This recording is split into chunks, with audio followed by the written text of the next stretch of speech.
Diputada nacional Sofía Brambila, siempre es un gusto recibirla aquí en nuestra casa, en la radio. Sofía, buen día, ¿cómo estás? Buen día, Carlos, ¿cómo están al equipo? Un gusto. ¿Qué está peor hoy, el Congreso o el calor en Corrientes? Las dos cosas. Las dos cosas. Espero que esta ola de calor pase por nuestro bien. Pienso mucho en la energía en estos días, que también es un factor, y me acuerdo cuando presenté el proyecto de zona cálida y tenía diputados colegas que me reclamaban y me decían no podemos seguir viviendo de subsidios, y yo reclamo y digo, ¿y la zona fría entonces? No es justo.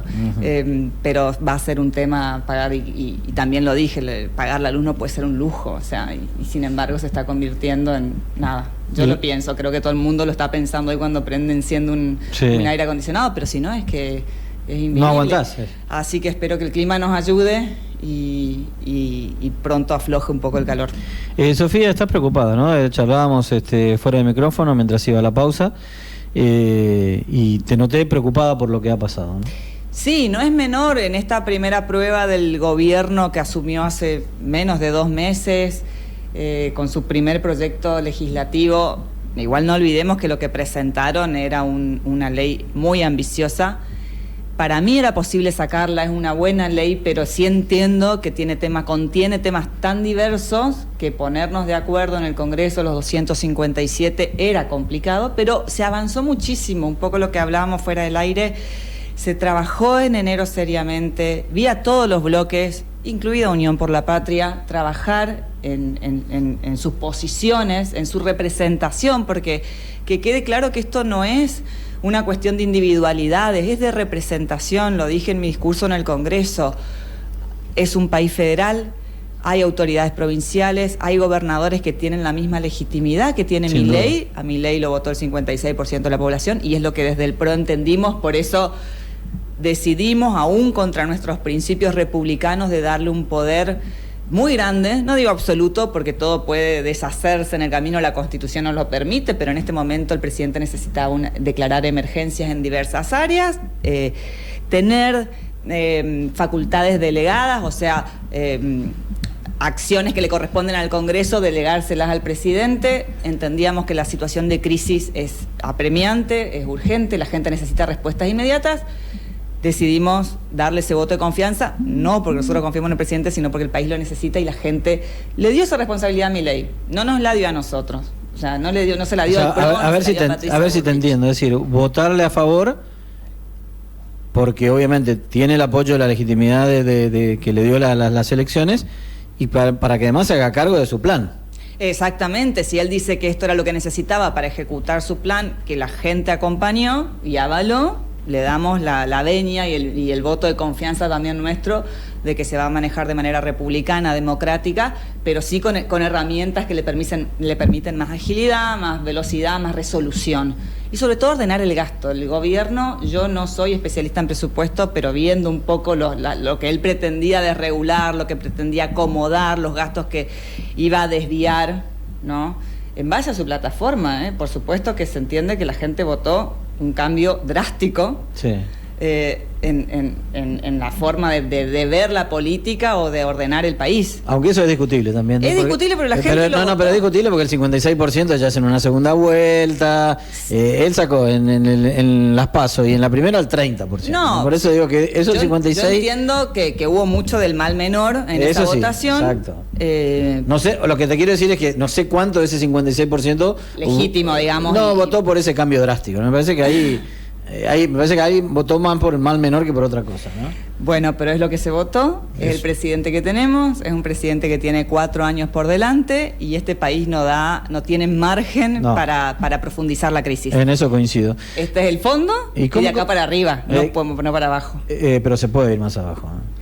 No lo tenemos que permitir y por eso nuestra responsabilidad como bloque desde el PRO era no permitir que esto vaya más abajo y votar en sintonía con lo que el presidente estaba pidiendo y necesitando, entendiendo que durante este mes también logramos grandes cosas que a nuestro criterio iban por mal camino. La carga impositiva a los argentinos no da para subirla más, no. Nadie, ni el trabajador, ni el campo, menos el ajuste a los jubilados.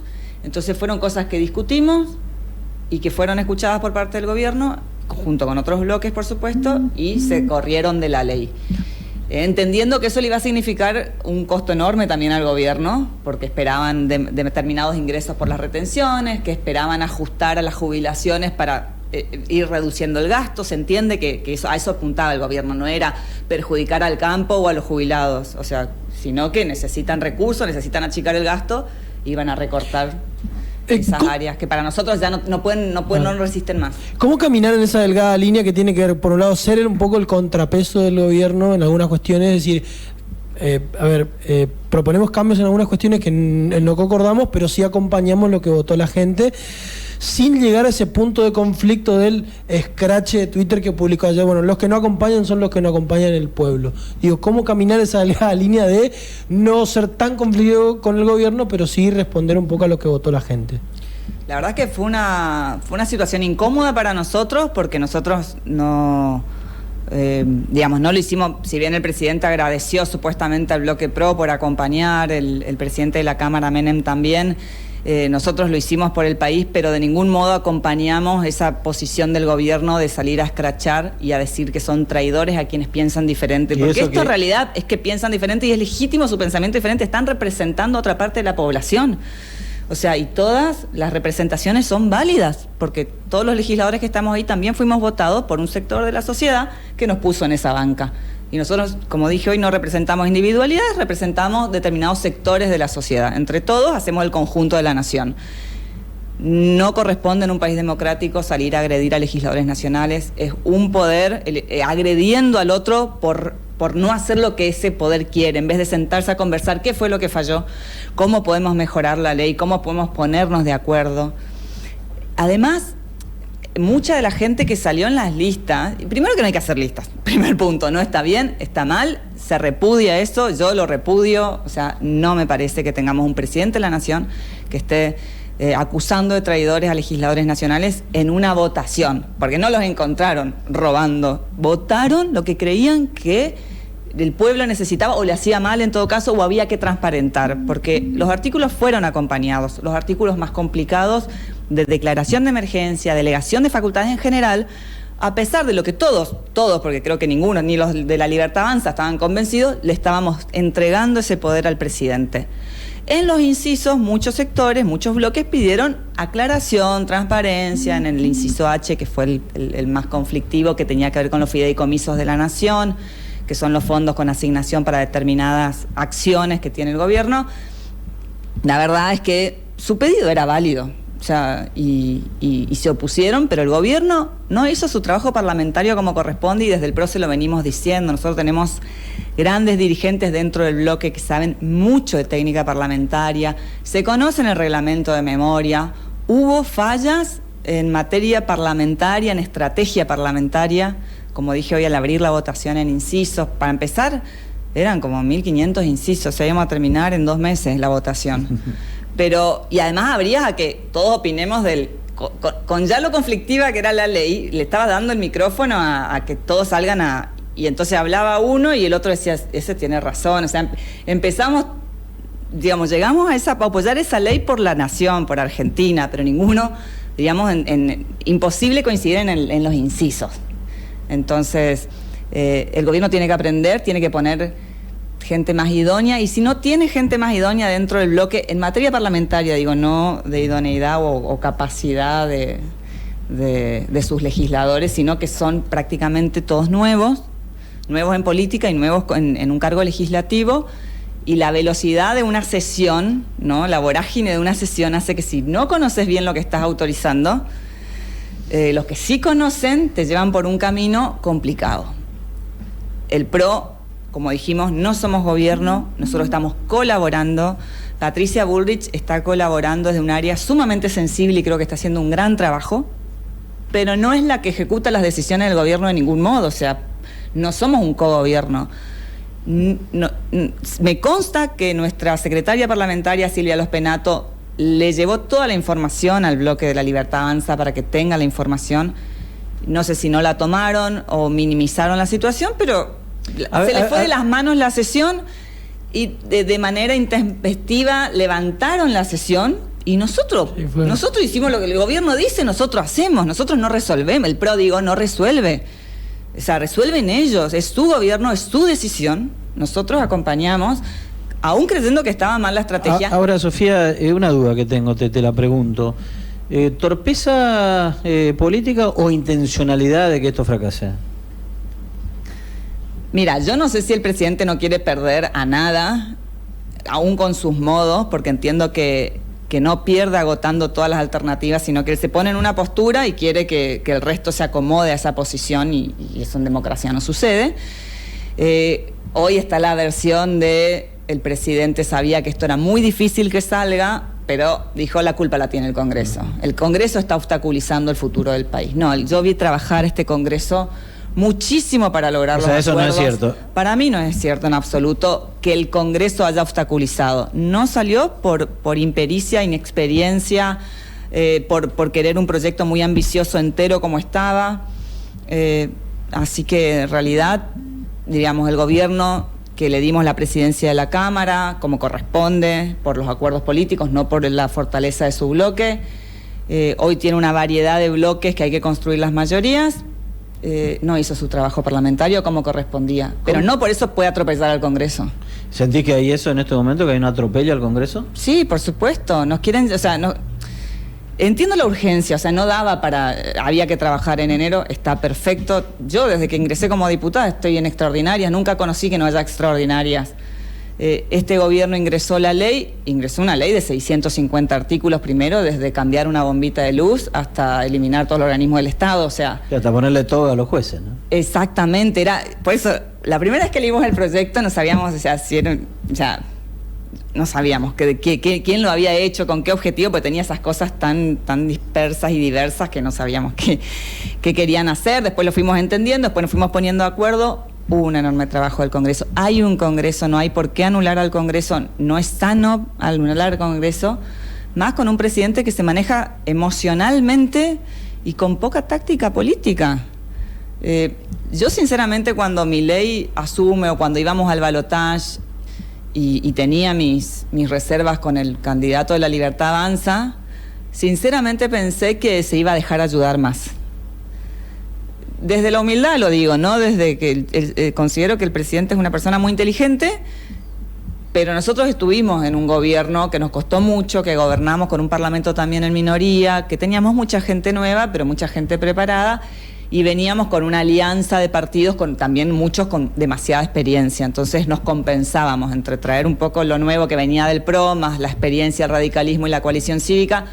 Armamos un equipo que, bueno, por circunstancias económicas y políticas no logramos renovar mandato, pero creo que la supimos llevar. Y pensé que Milei iba a tener, así como es tan inteligente, la astucia de sumar también a Juntos por el Cambio en su momento a una especie de coalición de gobierno, porque la situación del país es tan difícil que requiere hoy generosidad, amplitud, consensos, apoyos. Pero en 60 días trataron a los legisladores de coimeros, traidores, delincuentes. Sumó a Daniel Scioli al gabinete, sumó dirigentes del peronismo cordobés, quiere meter a todos, pero no hace los acuerdos necesarios para la gobernabilidad o para que te aprueben un proyecto de ley en el Congreso.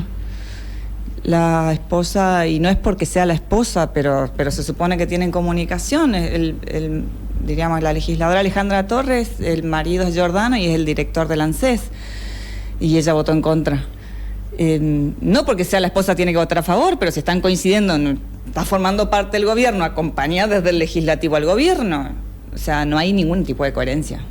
Ahora, Sofía, utilizaste un término que a mí me generó alerta, ¿no? Digo, no se puede anular el Congreso.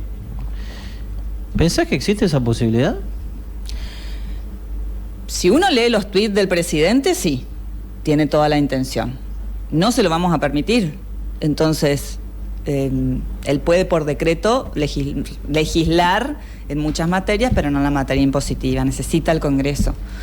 ¿Lo queremos ayudar? Lo queremos ayudar. De hecho, escuché a muchos radicales, y hago un paréntesis, de nuevo, para nada de acuerdo con el ataque al radicalismo, el trabajo que hicieron de Loredo y Karina Banfi para tratar de que el bloque radical entienda que había que acompañar y y prácticamente de los 34 del bloque radical, 12 solamente votaron en contra de los incisos, o sea, de algunos artículos. Pero en su gran mayoría, el radicalismo también entendió que había que acompañar al gobierno. O sea, hay una gran predisposición del Congreso a acompañar, pero que no se pongan tercos de que tengamos que hacerlo a libro cerrado y entregándole el futuro del país para... O sea, el gobierno tiene que tener libertad. A ver, no sé si alcanzás a dimensionar la importancia de tus frases y de tus definiciones y hasta de tus sentencias, porque vos estás del lado, entre comillas, bueno de la lista. No, o sea, de los que votaron a favor del pueblo, ¿no? Digo, pienso lo mismo ¿Qué te sentís de que vos estás a favor del pueblo, no? Digo, en la famosa lista que Milei hizo distribuir de la oficina del presidente, que él después reposteó y demás, ¿no? Vos estás del lado bueno.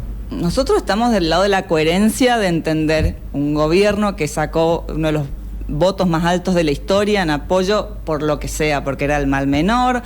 Nosotros estamos respetando lo que dijeron las urnas. Si yo me pongo a cuestionar quién, por qué y cuándo, puedo encontrar 1000 argumentos y decir que hasta prácticamente Milei no tendría legitimidad, porque en realidad fue que no había candidatos como la gente y la gente está cansada de los políticos y votaron a una persona que no tiene ningún tipo de experiencia. O sea, puedo hacer un montón de lucubraciones con respecto a por qué llegó Milei. Eso es especulación, ¿no? La realidad es que lo votó con amplia mayoría el pueblo de la nación en octubre. Tiene una plataforma de gobierno que nosotros tenemos muchas coincidencias, somos, te podría decir, parientes en algunas cosas, pero tenemos nuestras diferencias. Pero ¿sabes por qué señalo esto, Sofía? Y te hacía mención al tema. Es porque él destruye y ataca también a políticos y a dirigentes y a sectores que lo quieren ayudar. Exactamente. O sea, es como yo no me quiero dejar ayudar. Pero por suerte la grandeza, digo, de dirigentes, primero como de Loredo o el bloque de Pichetto, que para mí no tendría que ser un bloque, es un interbloque, está mal dicho, porque justamente hoy no lo puede justificar. Perdón, Pichetto hoy tiene... Desde la coalición cívica, los cordobeses... El socialismo. Socialismo, tiene algunos pro, tiene radicales, o sea, tiene una mezcla ahí adentro imposible. Si a nosotros, siendo ideológicamente del mismo espacio dentro del pro, tenemos diferencia, imagínate ahí adentro. Eso fue una estrategia parlamentaria para obtener más poder dentro de la Cámara. Les guste o no, Pichetto hizo eso y el acuerdo es ese. Es una habilidad política. Bueno, si hay alguien que sabe, y Pichetto está intentando ayudar al gobierno también. Pero Martín Tetaz o de Loredo, que ayer mismo y después de todas las agresiones que sufrieron de parte del presidente y de todos los que se enganchan en las redes a agredir, de agredirnos también, fue decir, voy a apoyar al gobierno, voy a apoyar si la ley vuelve, vamos a seguir trabajando. O sea, se la dejamos pasar a Milei. Entendemos que tiene un arranque emocional, pero porque hay algo más grande, que es el futuro del país y salir de esta crisis. Ahora, se le va a acabar el rollo a Milei con estas agresiones en algún momento, porque nosotros no lo creemos. Yo no me siento una coimera, ni una corrupta, ni una traidora a la patria. Aparte no lo sos. ¿Sí? No, y los que están ahí, digo, están entendiendo que el presidente es una persona muy emocional, con poco filtro, muy poco política, aunque él diga que no es político. Y tiene que entenderlo, que está con una investidura, que tiene que representarnos ante el mundo, se tiene que bajar un poco a tierra y ponerse en órbita. Esto de las fuerzas del cielo se le está yendo de las manos. ¿Crees que qué frase esa, las fuerzas del cielo se le están yendo de las manos? Te hago una pregunta, Sofía, que tiene que ver un poco con esto también, porque en la volteada cayeron los gobernadores, ¿no? ¿Qué pensás de eso?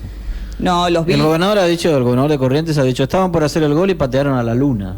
Sí, coincido totalmente con Gustavo Valdés. Me consta por los gobernadores aliados de Juntos por el Cambio o nuestros gobernadores pro también, la cantidad de reuniones o de intentos de acercamiento al gobierno para acordar. De nuevo, este es un país federal. Milei no tiene una monarquía ni una autarquía. Milei gobierna 24 distritos que son autónomos, que manejan sus recursos, que necesitan sus recursos, y los gobernadores que fueron electos igual que él, y de hecho Gustavo Valdés sacó más votos que Milei, si se quiere, a nivel nacional en nuestra provincia en la última elección. Y así los demás gobernadores, todos, los del peronismo también. Me parece una falta de respeto que en una situación de crisis el presidente no esté prácticamente sentado todos los días con los gobernadores viendo cómo apagar los incendios de todas las provincias que nos dejó el kirchnerismo. O sea, así como hay reunión de gabinete, las funciones más grandes, seguridad, educación, salud, la tienen las provincias. Las funciones de atención a la población, los presupuestos más grandes, o cajas previsionales como tiene Corrientes y otras provincias. La riqueza en el país se genera en el interior, se genera en lugares provinciales, pero mismo, no en lugares federales. Provincia de Buenos Aires, sí. Ciudad de Buenos Aires. La nación no genera un peso. En abstracto no existe. No existe, no genera nada. Somos ciudadanos del pueblo de la nación que habitamos en provincias federales, autónomas, que nosotros elegimos nuestro gobierno en la provincia. Y que son anteriores a la nación, además. Exactamente. En la génesis misma de este país, ¿no? Entonces, Milei, de nuevo, tiene que respirar, volver del viaje renovado. Nosotros no somos los buenos. Acá no, por eso que no quiera instalar, porque ya bastante la grieta nos hizo mal. Cortémosla, trabajemos juntos. Está nuestra intención del PRO, está la intención de los bloques aliados, de Unión por la Patria con sus pensamientos y sus formas. Sabemos que son los 106 que van a estar en contra, pero después hay una gran mayoría que sí quiere que al país le vaya bien en esta etapa, con otras formas, y seguiremos trabajando desde el Congreso para acompañar al gobierno del presidente Milei. Ya veremos toda nuestra mejor voluntad de soportar estas faltas de respeto hacia el Congreso y de tolerar. Ya, por supuesto, quienes se vean implicados harán las denuncias que tengan que hacer en estas injurias y calumnias que el presidente está livianamente emitiendo, que, como hablamos fuera del aire, levanta una sensación, y no una sensación, una ola de violencia que no es para nada buena en este momento, ni en este ni en ningún momento. Pero los ánimos están muy caldeados, que no levante el avispero, la gente está con mucha preocupación con la inflación, que están intentando parar, pero que obviamente esto va a ser lento. La gente está muy enojada, está muy desesperada, está muy angustiada. El presidente no puede livianamente empezar a agredir gente, porque si no esto se nos va de las manos y va a ser mucha peor la situación de caos que estamos viviendo. Sofía, muchísimas gracias. Muchas gracias a ustedes. La diputada nacional Sofía Brambila, el placer de haberla entrevistado y de tenerla aquí en los estudios de Radio 2. Estás en Radio 2, estás informado. Con ERSA Low Cost, planifica tu viaje.